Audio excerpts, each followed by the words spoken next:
British holidaymakers may have the option of jetting off to a handful of European hotspots from next month.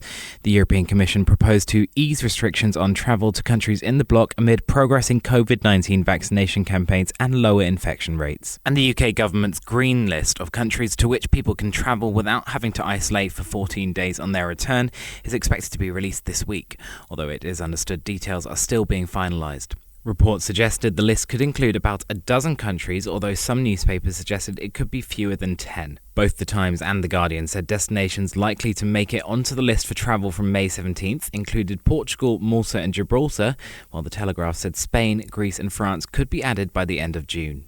The UK should use its presidency of the G7 to help ensure a faster supply of vaccines to places in most need, unions have said. Urgent action is needed to help India and other countries in the global south get jabs to their populations, they said in a joint letter to the International Trade Secretary Liz Truss. The letter states that the British government must use its presidency role at the G7 to ensure equitable and free access of global south countries to COVID-19 vaccines. Sadiq Khan said he will look to bring the Olympic and Paralympic Games back to London if he is re-elected as the capital's mayor. The London candidate pledged to work with leading figures to establish an exploratory committee into a London bid for the 2036 or 2040 Games. If the bid was successful, London would become the first city to host 4 Summer Games in the modern Olympic era.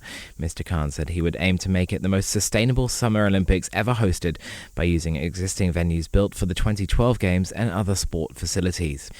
At least 13 people have been killed after a metro overpass partially collapsed in Mexico City, authorities said. The city's civil protection agency added almost 70 people were injured in the accident in the south of Mexico's capital, which happened at 10:30 p.m. local time. The collapse led to a train falling downward and cars have been trapped underneath the rubble. Bill and Melinda Gates have announced that they are divorcing after 27 years of marriage.